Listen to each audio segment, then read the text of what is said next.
আসসালামু আলাইকুম এভরিওয়ান। আপনাদের সবাইকে আমাদের মূলের ধারণা ও রাসায়নিক গণনা চ্যাপ্টারের দ্বিতীয় যে কনসেপ্টের ওখানে আপনাদের সবাইকে স্বাগত। ঠিক আছে? আচ্ছা, আমরা শুরু করছি আল্লাহর নামে। হ্যাঁ, বিসমিল্লাহ। দেখেন, আমাদের কনসেপ্ট 2 নম্বরে একটা সূত্র আমি লিখে ফেলছি, W=SMB/1000। এখানে আমরা প্রিভিয়াস যে আমাদের লেকচারটা ছিল সেখানে আমরা বলে দিছিলাম যে কোনটার পরিচয় কি। আমরা মোটামুটি সবগুলো লিখে দিছিলাম। এখানে আপনার ইয়াটা বাকি ছিল, এস এর একটা পরিচয় ছিল। এখানে এসটা কি দেখেন, এখানে এসটা মূলত আপনাদেরকে পরীক্ষাতে বলবে ঘনমাত্রা। একটা দ্রবণের ঘনমাত্রা মানে দ্রবণটা কতটুকু ঘন, ঠিক আছে? অথবা মোলারিটি, এটাকে বলবো কি মোলারিটি। তো যদি এইটা আপনাকে প্রশ্নের মধ্যে দেয় এবং সবচাইতে গড় মধ্যে সবচাইতে বেশি যেই প্রশ্নটা আসছে তার মধ্যে এইটা ফেমাস। হ্যাঁ, আমাদের ছোট গড় মধ্যে সবচাইতে বেশি এই প্রশ্নটা চলে আসছে যে ঘনমাত্রা অথবা মোলারিটি নির্ণয়। ঠিক আছে? আর আমরা তো জানি এম যৌগের আণবিক ভর, আর ভি আয়তন, এটা পদার্থের পরিমাণ। ঠিক আছে? আসেন ইনশাআল্লাহ আমরা একটা প্রশ্ন সলভ করি। শুরু করি, বিসমিল্লাহ। দেখেন, আমাকে এরকম একটা পাত্র দেওয়া হবে।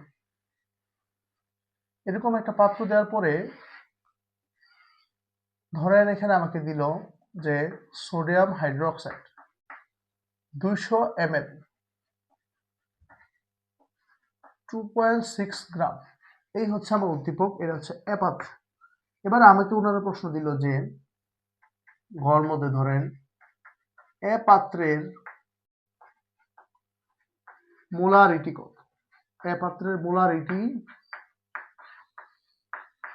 অথবা ঘনমাত্রা কত। এ পাত্রের মোলারিটি অথবা ঘনমাত্রা কত। তো আমরা সূত্রটা জানি।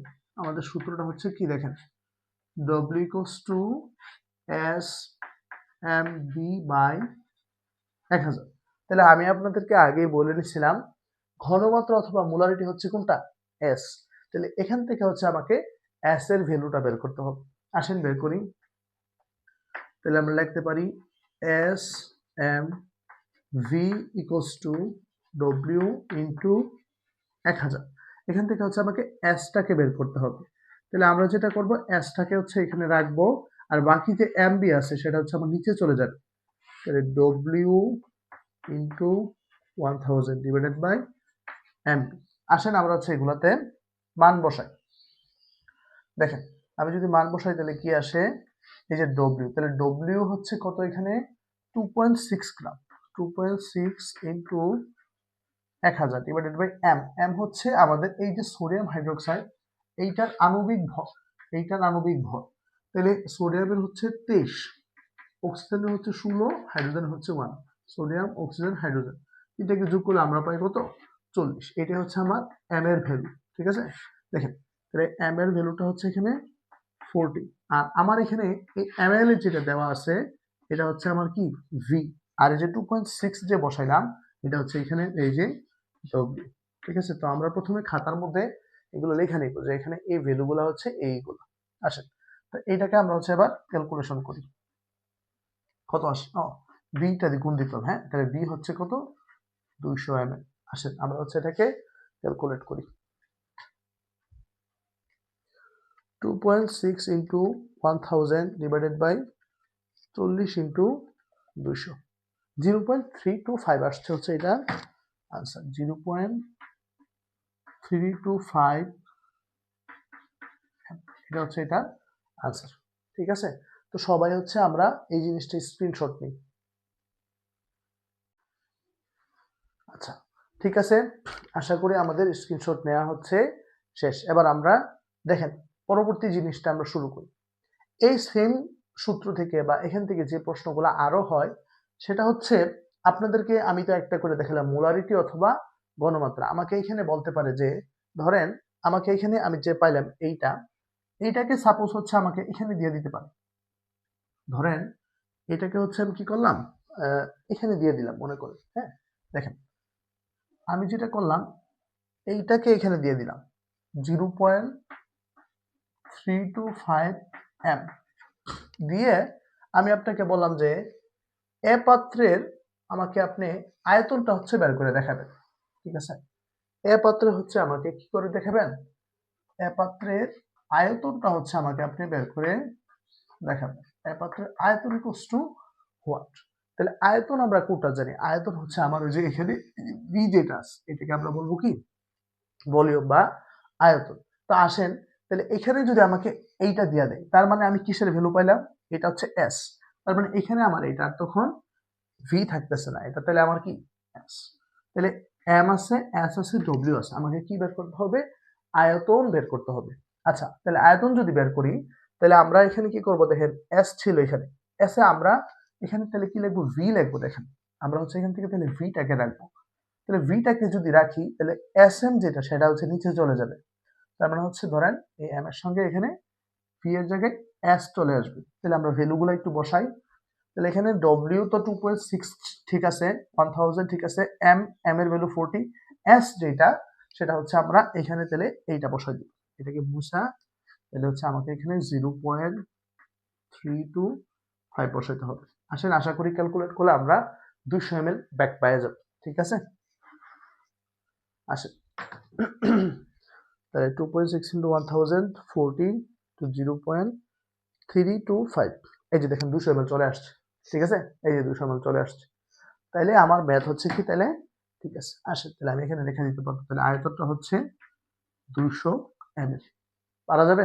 ঠিক আছে, তাহলে এইটা হচ্ছে আপনারা একটা স্ক্রিনশট নিয়ে নেন।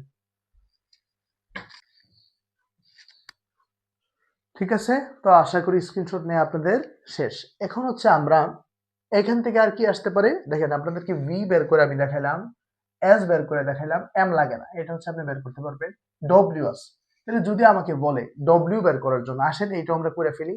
তাহলে ধরেন আমাকে এখানে এই জায়গার মধ্যে আমি ডব্লিউটাকে মুছা দিই, মুছার পরে আমি এখানে হচ্ছে 200 ml হচ্ছে আপনাকে দিয়ে দিলাম। হ্যাঁ, তাহলে ml যদি দিই তো এটা তো ডব্লিউ থাকে না, তখন এটা কি হয়ে যায়?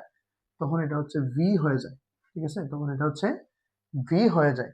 তাহলে এখন যদি আমাকে বলে যে এ পাত্রের পদার্থের পরিমাণ কত, এ পাত্রের পদার্থের পরিমাণ,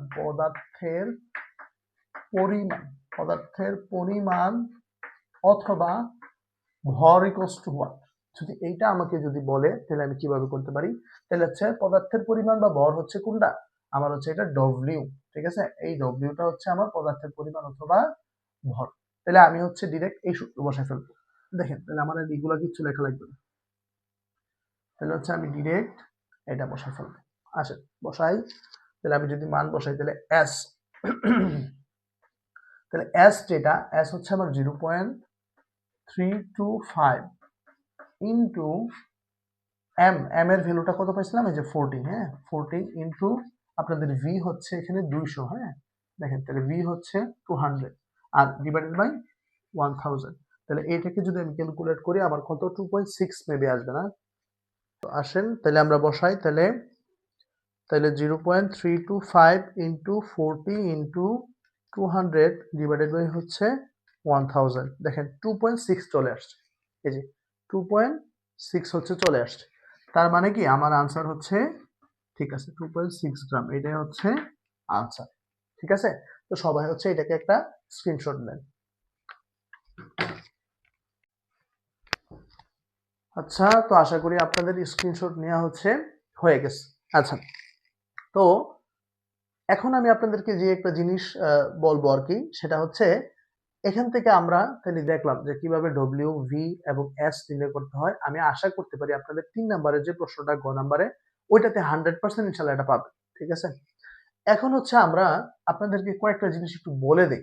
আমার যেখানে এস বা মোলারিটি যেটা ছিল, ঘনমাত্রা যেটা, এইটা হচ্ছে বিভিন্ন মান আছে। দেখেন আপনাকে পরীক্ষাতে বলবে যে এখানে ডিরেক্ট এরকম মেনশন করবে না, আপনাকে বলবে সেটা হচ্ছে ধরেন সেমি মোলার, সেটা হচ্ছে কি সেমি মোলার। যদি আপনাকে সেমি মোলার বলে, আপনি আমাকে বলেন সেমি ফাইনাল মানে কি, মানে ফাইনালের হাফ, সেমি হাফ, মানে হচ্ছে 0.5 m।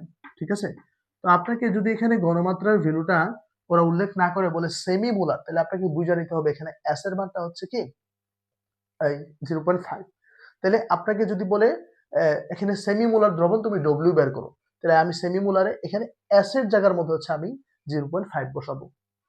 আমাকে যদি বলে মনে করেন ডেসিমোলার, ঠিক আছে, ডেসি মানে কি, ডেসিমোলার 1 দশমাংশ না, ডেসিমোলার তাহলে এটা হবে 0.1 এম, ঠিক আছে।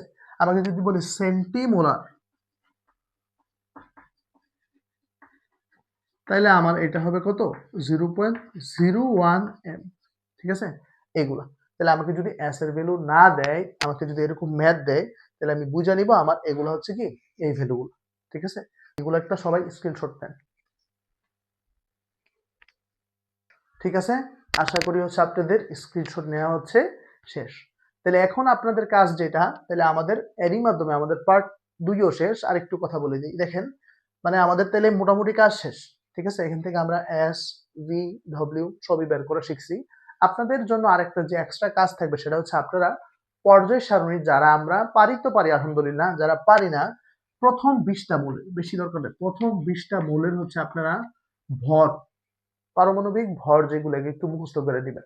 ধরেন আমি এখানে সোডিয়াম হাইড্রোক্সাইড না দিয়ে আপনাকে মনে করেন আমি এখানে কি দিলাম, ধরেন এটার জায়গার মধ্যে আমি আপনাকে সালফিউরিক অ্যাসিড দিলাম, H2SO4 দিলাম, আপনাকে আমি H2SO4 দিলাম। তখন H2SO4 এর এমটাকে হচ্ছে আপনার এখানে বের করতে হবে।